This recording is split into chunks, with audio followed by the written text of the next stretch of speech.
Hey guys, it's Main here. How's it going? Just wanted to do another quick little main thoughts now that the land ranks update came out. I realized I didn't do one for Kangaroo. I might do one. It took some time to process that.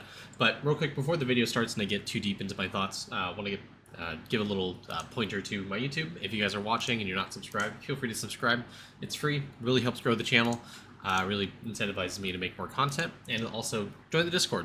If you have any questions about Idleon, YouTube's a great way to reach me. Discord's even better. I'm more active there than I am on YouTube, so yeah, and so is the rest of the community. So thank you guys for joining if you have already. Anyways, now that the land rank came out, I've had a little bit of time, and Toolbox already updated and seems to be accurate in counting, the amount of plots and crops you have. The bonuses are all on here. I'll swap over to the desktop view so you guys can see what I'm looking at. I wanted to talk about how kind of monumentally big this update is, and how it kind of changed sort of the meta, or at least I'm now seeing how it's going to change the meta. So kind of the grind before, and what I mentioned a lot of the IE reviews that are actually going to be, I think Friday, no. I recently did a video where I talked about farming for someone's account. It was recently uploaded here. Farming, what to do, the guide in the Discord, what you should be doing, sort of focusing on that. I think land ranks actually kind of changes the meta for farming, whereas before you kind of wanted to get your night market to, certain levels, and grind out crops, get as many like magic beans you can, get evolution GMO, get speed GMO, get like 120 crops as soon as you can. I think now the meta is try to get to a point where you can get 1,000 crops and then just grind out land rank, because the bonuses these provide are crazy. Like this will massively increase the amount of crops that you end up gaining because of new sources of overgrowth chance. Not just here, but there's another overgrowth boost right here, another overgrowth boost right here. You can also increase the amount of crops you harvest, which is a different multiplier from product doubler, from stronger vines. So these all kind of compound on each other, and I was sitting in Discord talking with some of the people who were very far progressed into farming. I'll name drop Hour here. Looking at the amount of crops that he was getting after doing like the 100k grind on his crops, and he was doing 2-second claims on his crops and able to get a 100k stack every 4-6 seconds or so. So because of the bonuses for the amount of crop like multiplier that you get, you can like finish farming relatively fast now. It's not that big of a problem compared to what it was before. But I will say, if you were struggling getting to 120 crops and you obviously have land rank, you can probably get there much faster, and your magic bean farming is going to be like massively boosted because of the production mega boost, because of the production super boost if you do get there. All that is going to like hugely increase the amount of crops that you're going to be getting, making it a lot easier to get to 1,000 crops than eventually 100k. I didn't lock this crop. All right, sounds good. Anyways, yeah, it's going to be extremely easy to get to the 1k then 100k marker for the speed GMO and for the super GMO. And I think once you get to the end game of farming, I think the most important thing to be doing is trying to farm out farming ranks. So I don't know if it's confirmed if you can add the crop bubbles, but if you can, obviously the goal would be getting those to 100 mil first and trying to add them, because getting more stealth is always great. Getting more wisdom from Tome is like huge. More trapping power, more efficiency, that kind of stuff, more strength damage. It's a lot easier to get those crops to a point where you can like get them to 100 mil resource. If they are atomable, I don't know if they are. It's much easier to get them atomable now than they were before. In addition to that,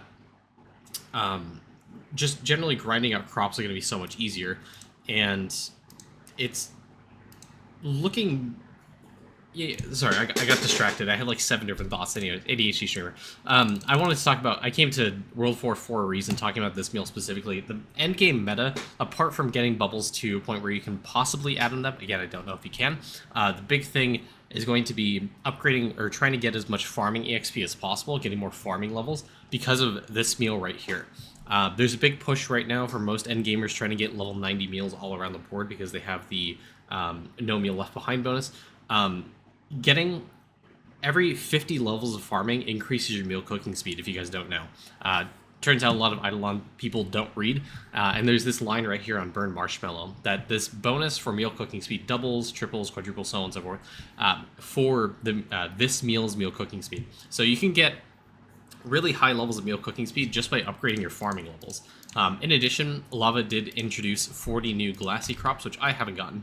I said on stream yesterday that I don't think it's possible for people to get it, but Our just completed all 160 crops, so it's very possible. So you can definitely get the crops up to 160 relatively.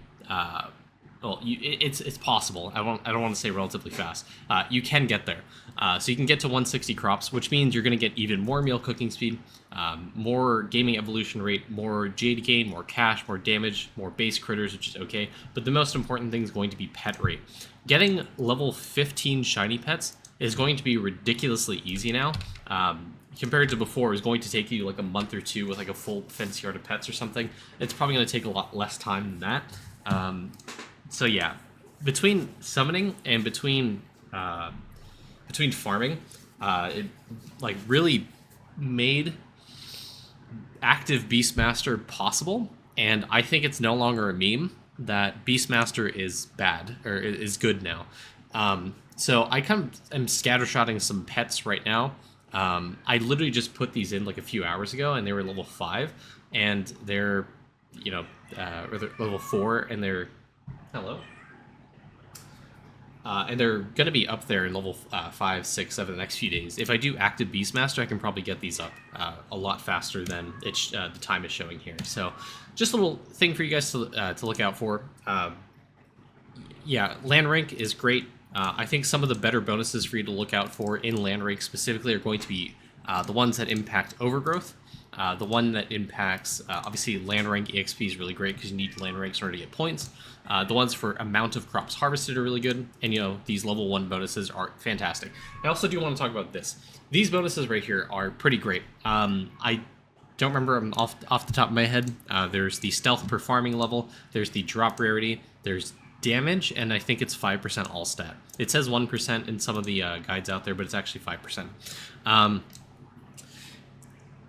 These are pretty good. The most impactful of them is going to be the stealth per farming level. Before I had this, I was roughly 96% sneaking. Now I'm 68. So the sneaking bonus this provided was actually significant. And I think it's more possible now than ever to push towards Mastery Rank 3. Before Mastery Rank 2, Floor 6 or so was like the hard cap, but I think that's easily surpassable at this point because of being able to grind out farming levels, which means your stealth is going to go like way up. I don't remember what my stealth was before. I think I was in the double-digit trillions. I'm in the triple-digit trillions, so it's a massive increase. That, in addition to being able to farm out Stealth Chapter, being able to farm out more farming levels a lot easier, I think it's going to be relatively easy to get to Mastery Floor 3 in sneaking without too much of an issue if you are more in the end game of farming. So, yeah, just my little quick thoughts on this. I think it was a good update. I think farming needed it because it was really easy to finish out your crops, and this honestly gives something to strive towards. So really good W update, Lava. Really appreciate it. Anyways, share what you guys think about the update down below if you guys have any questions. Obviously our Discord does have some resources if you're struggling with early game farming. I think the early game strategy for farming doesn't change too much.